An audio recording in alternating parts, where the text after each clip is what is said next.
Dear students, welcome back. Today we are going to start with the topic that is types of retail trade, जिसमें हमने अलग अलग types retail trade के कुछ पढ़े थे. So today we are going to start with one type, that is franchisee. So let's understand what is franchises. A special right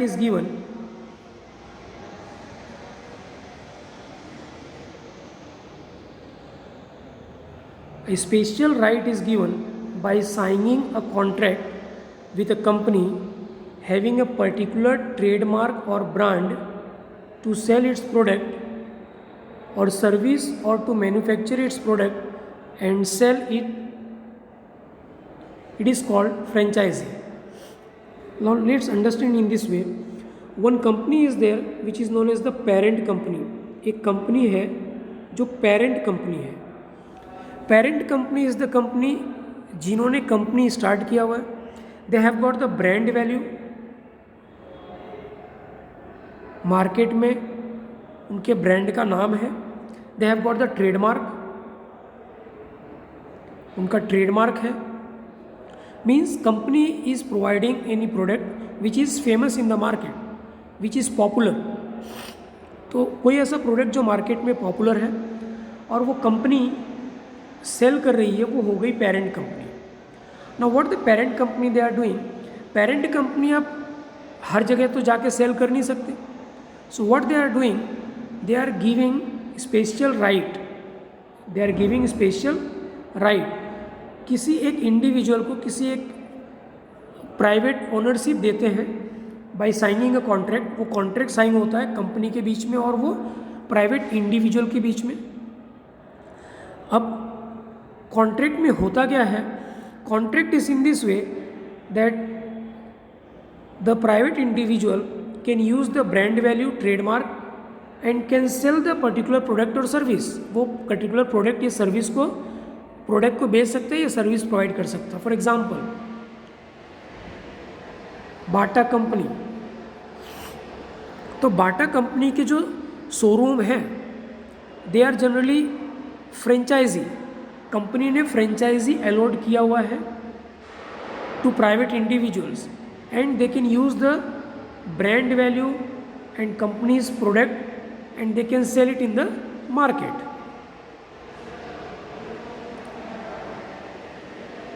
this type of shops sell the goods on large scale in retail. Retail में ही selling करते हैं लेकिन थोड़े बड़े पैमाने में. Their methods of doing business, quality of goods, decoration of the shop are similar that of the parent company. So just now I have explain. Parent company यानी जो मेन कंपनी है जिसकी वजह से मार्केट में प्रोडक्ट की brand value है, उस कंपनी का जो भी शोरूम का लेआउट होगा, सेम लेआउट जो फ्रेंचाइजी ले रहा है उसे भी रखनी पड़ेगी. Quality of goods will be same. For example you can take service देने वाली, for example Aptech, NIIT computers. तो ये सब क्या है, ये सब फ्रेंचाइजीज हैं जिन्होंने कोई NIIT का सेंटर चला रहा है कंप्यूटर का, तो उन्होंने क्या किया हुआ है, फ्रेंचाइजीज लेके रखी हुई है. But they have to provide the same quality of goods और service. Generally parent company supplies the raw materials if the product is to be sold after manufacturing. अगर प्रोडक्ट को बना के बेचना है तो कंपनी रॉ मटेरियल्स भी provide करती है ताकि जो क्वालिटी है उसमें इन्फीरियरिटी नहीं आए. Quality should be good. Inferior quality of product should not be provided. For example McDonald's pizza, तो वो भी जहाँ पर भी चल रहे हैं उन्होंने क्या लिया हुआ है, फ्रेंचाइजी लिया हुआ है कंपनी से. For this the parent company provides improvement oriented guidance by doing continuous supervision. So parent company they do supervision to improve quality by giving guidance. तो सुपरविजन करेंगे और वो गाइडेंस देंगे so that improvement will be there in the quality. और वो ये क्यों करते हैं, so that their brand value is maintain in the market. उनकी जो ब्रांड वैल्यू है वो मार्केट में मेंटेन रहे. Parent company allows to use its trademark or brand. I have explained it. In return, what is the benefit to the parent company? They charge royalty from the seller at fixed rate. For example, 20% of the total sales value. तो जितने की भी selling होगी 20% royalty parent company लेगी. Just I have taken one example. So this is the benefit for the company who is giving franchisee. वो company जो franchisee दे रही है तो उसके लिए बेनिफिट क्या होगा? रॉयल्टी.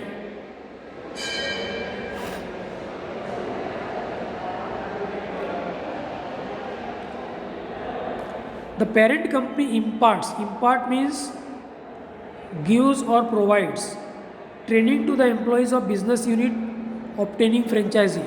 तो जो फ्रेंचाइजी लेना चाह रहा है, जो एम्प्लॉयज़ को वो हायर करेगा, उसके लिए पेरेंट कंपनी ट्रेनिंग प्रोवाइड करेगी. So that quality and behaviour of the employees is uniform. हर जगह पे सिमिलर होना चाहिए. Similarity is to be maintained. Some refreshment houses, computer training centres, जैसे मैंने एग्जांपल दिया McDonald's, Pizza Hut. Then computer training में NIIT, देन एपटेक कंप्यूटर्स. तो ये सब क्या करते हैं, इन्होंने फ्रेंचाइजी अलॉट करके रखी हुई है. द फ्रेंचाइज्ड कंपनी, जिन्होंने फ्रेंचाइजी ली हुई है, has to incur less advertisement expense.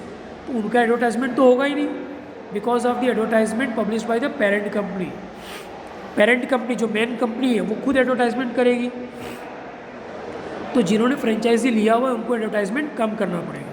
Means selling expenses are low.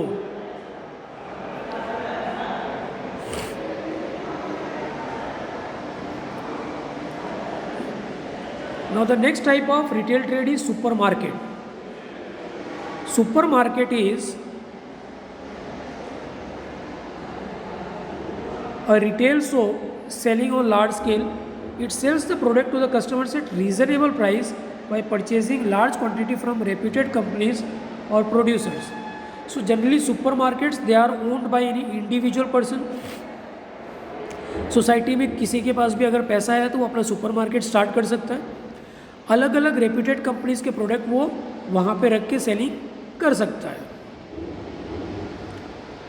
This type of stores attract the small shopkeepers to.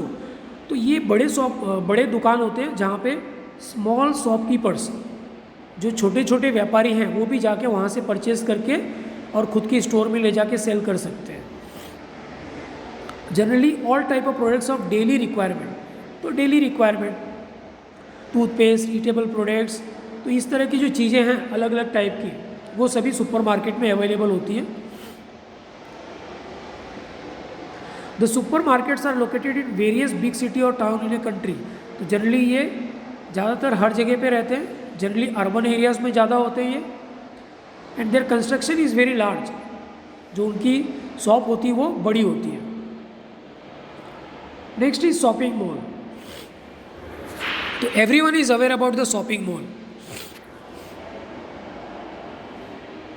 Shopping mall is developed due to change in departmental stores in modern time. तो जैसे जैसे technology बढ़ रही है, जैसे जैसे changes आ रही हैं, तो उसकी वजह से जो डिपार्टमेंटल स्टोर्स थे उनमें भी चेंज हुआ और उन्होंने एक नया रूप ले लिया, दैट इज़ शॉपिंग मॉल.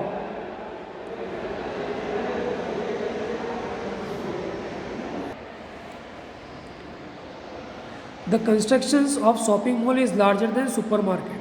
तो जो शॉपिंग मॉल है वो सुपरमार्केट से बड़े होते हैं. Shopping malls are bigger than supermarket, in which many small और big shops are commenced under the ownership of a single person और more than one person. We can take example of VR mall.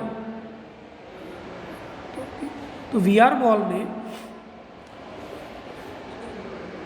अलग अलग छोटी छोटी दुकानें भी होती हैं.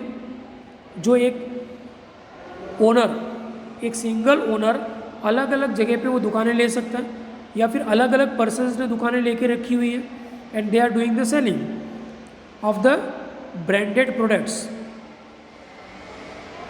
Various types of branded goods of daily requirement and luxurious products are available to the customers together at the same place.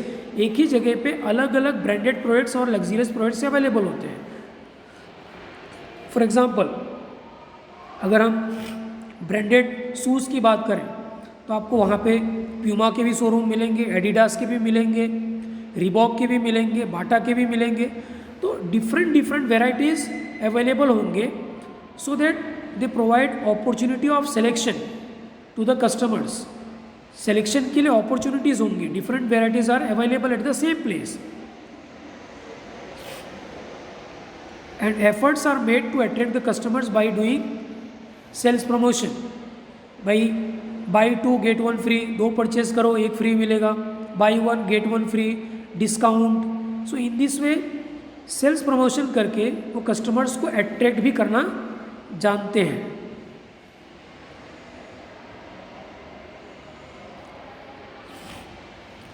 Modern facilities such as refreshment house, entertainment department for children, Wi-Fi, auditorium, etc. are there in the shopping mall. This is very simple, you can understand. Now come to the what are the other methods of selling. तो अभी हमने जो पढ़ा वो क्या थी, वो big shops थी, बड़ी बड़ी दुकानें। अब दूसरे अलग मेथड्स क्या हो सकते हैं सेलिंग के? One is automatic vending machine. Vending means selling machine automatic, वो प्रोडक्ट को अपने आप खुद वो ऑटोमेटिक सेलिंग कर रहे हैं। नो एम्प्लॉयज़ आर देयर, कोई एम्प्लॉई कोई नहीं है वहाँ पे सेल करने के लिए। No let's understand, this is one kind of automatic machine for selling products. As I said, automatic है, it is one machine by which retail sale is made. Machine के अंदर products are arranged in advance, तो machine में products पहले से arrange कर दिए जाते हैं। Customer has to drop the currency coins in the machine to purchase the product. अगर परचेज प्रोडक्ट करना है, so there will be mention that for purchasing one quantity how much amount you have to insert, कितना amount insert करना है। और किस तरह के प्रोडक्ट्स होते हैं? Generally newspaper, cold drink, ice cream, coffee. तो इस तरह के product generally automatic vending machine में अवेलेबल होते हैं। आफ्टर इंसर्टिंग द कॉइन को इंसर्ट किया and the product will come out. And this machines they are functioning 24/7 hours. तो 24/7 यानी 24 घंटा और 7 दिन continuously they are selling the product. The expense on the salary training of the salesman decrease. तो salesman तो है नहीं वहाँ पे, तो उनकी जो ट्रेनिंग और सैलरी है वो तो कुछ होगी नहीं। That's why they are providing the product at reasonable price. और ये मशीन्स कहाँ कहाँ पाई जाती हैं? शॉपिंग मॉल के पास में, एयरपोर्ट पे, रेलवे स्टेशंस पे। So these are the places where automatic vending machine is placed. Now who has invented? One mathematician was there, Alexandria Hero, और वो ग्रीक कंट्री के थे जिन्होंने इसका इन्वेंशन किया हुआ है। So you must remember this mathematician Alexandria Hero from Greek country. Okay, now another method, that is telemarketing. Telemarketing, it is divided into two types. One is telephonic and second is television marketing. Now let's understand one by one. Telephonic marketing, तो जैसे इसका नाम है telephonic marketing, मतलब marketing कहाँ से हो रही है? With the help of telephone. Potential customers are contacted. So potential customers are the customers जो बाद में प्रोडक्ट को परचेज कर सकते हैं, who can become the customer of the company, they are known as the potential customers. Through telephone और mobile to provide commodity और services in this method. तो कोई भी कमोडिटी यानी कोई भी गुड्स या कोई भी सर्विस अगर कोई कंपनी प्रोवाइड कर रही है, so they will use telephone or mobile to contact the customers. Interested customers जो interest होंगे, they will say yes, I want to purchase your product. So what the company will do? Company will directly visit and provide information at the time and place convenient to them. मतलब customers को जो time suitable लगेगी, जो place suitable लगेगा, वहाँ पे company के salesman जाएंगे and they will provide the information regarding the product. तो जनरली इस तरह के टेलीफोन मार्केटिंग करके वो कौन से प्रोडक्ट प्रोवाइड करते हैं. For example, you must be getting the calls regarding the credit cards. आपको भी कॉल आते होंगे कि भाई हम HDFC बैंक से बोल रहे हैं, आपको क्रेडिट कार्ड की ज़रूरत है. तो इस तरह से वो कॉल्स डिफरेंट नंबर्स पर वो पोटेंशियल कस्टमर्स को करते रहते हैं. They are providing information of loan also, financing, insurance services. तो इस तरह के सर्विसेज और प्रोडक्ट्स वो प्रोवाइड करते हैं. And what are the benefits to the customers? Products और services are available at fair prices, reasonable price, and at the customers time is save. Customer को कहीं जाने की ज़रूरत नहीं है. कस्टमर अगर इंटरेस्टेड है तो उसके घर पे सेल्समैन आएंगे और यहाँ पे मिडल मैन नहीं होता है, डायरेक्टली कंपनी कांटेक्ट करती है. तो रीज़नेबल प्राइस पे और कम प्राइस पे प्रोडक्ट उसे अवेलेबल होता है. This is very relevant method. आज के ज़माने में with the help of technology ये बहुत ही रिलेवेंट मेथड है जो कंपनीज ज़्यादा यूज़ कर रही है. Now the next one is television marketing. This is also very familiar at present. Now what they are doing? They are attracting customers by providing full information of product or services through live demonstration of various products. You must have seen Home Soap 18, Naptol.com. तो ये सब क्या करते हैं? ये live TV और live demonstration करके product की इंफॉर्मेशन प्रोवाइड करते हैं. Along with this, customers are given either phone number. जब वो प्रोडक्ट का डेमोन्स्ट्रेशन कर रहे हैं, प्रोडक्ट की इन्फॉर्मेशन बता रहे हैं, तो वहाँ पे जो भी उनके एम्प्लॉयज़ होंगे, मीन्स जो भी उनके एग्जीक्यूटिव होंगे, सेल्समैन जो वहाँ पे बोलते हैं टीवी पे, they are providing phone number और वेबसाइट ऑफ द कंपनी जहाँ से प्रोडक्ट को परचेज कर सकता है कस्टमर. या तो फ़ोन नंबर पे वो अपना ऑर्डर प्लेस कर सकता है. And after placing the order, अगर कोई कस्टमर इंटरेस्टेड है और उसने प्लेस कर दिया order, then the product is deliver to the customers home. Customer के घर पे वो प्रोडक्ट डिलीवर करते हैं. Under this method, products of home appliances, घर के यूज़ के लिए,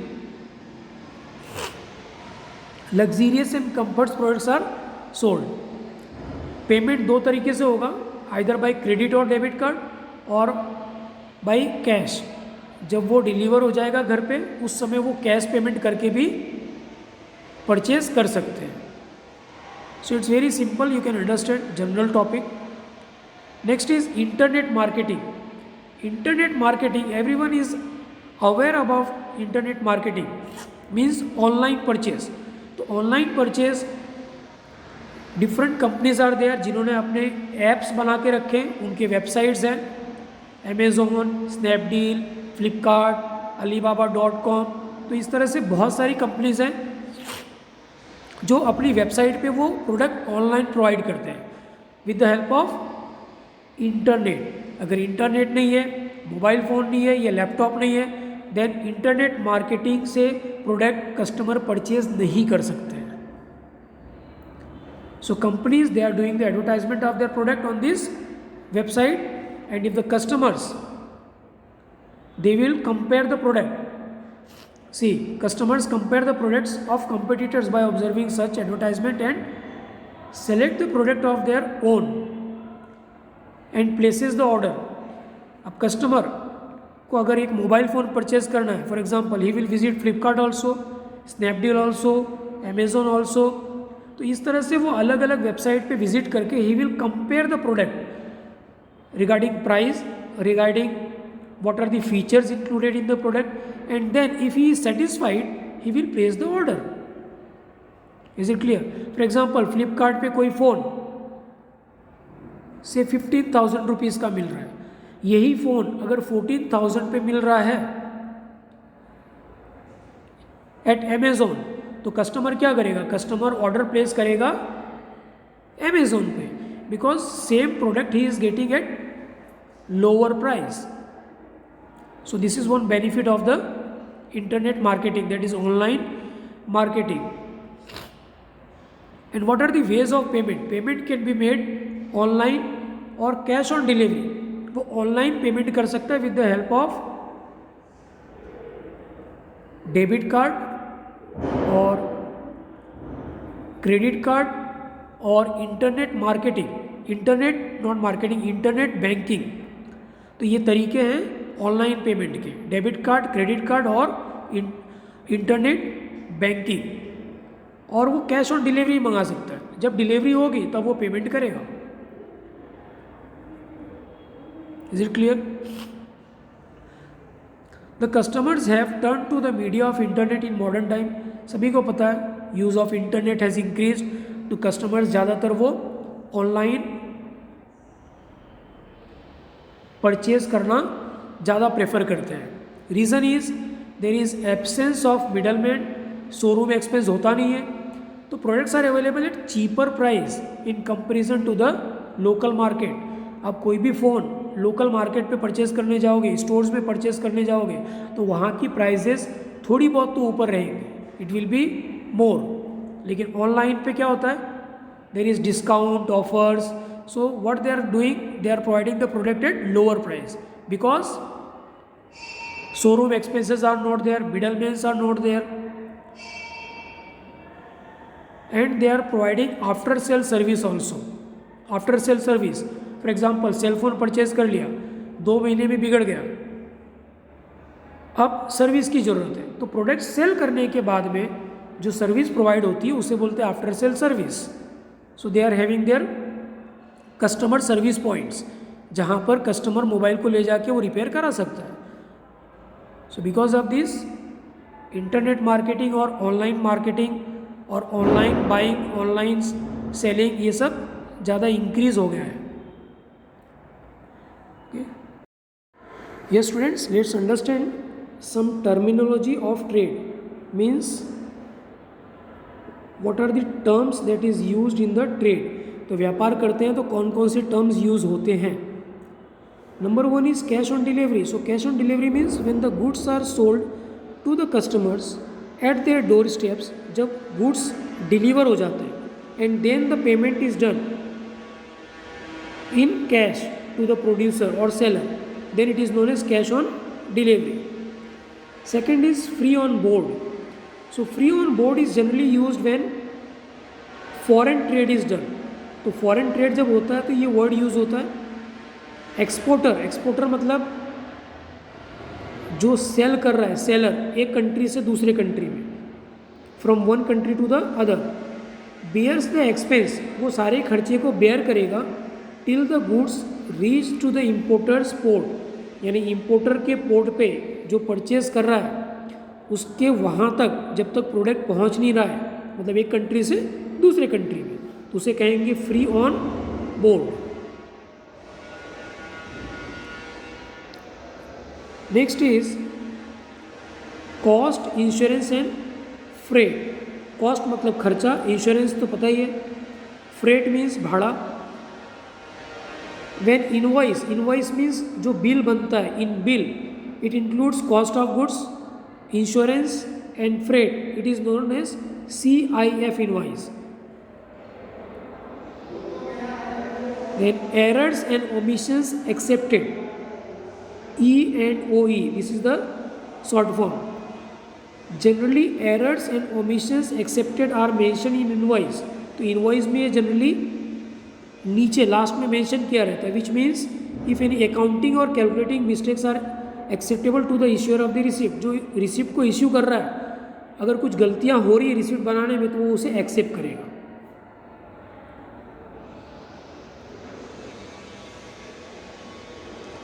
थैंक यू.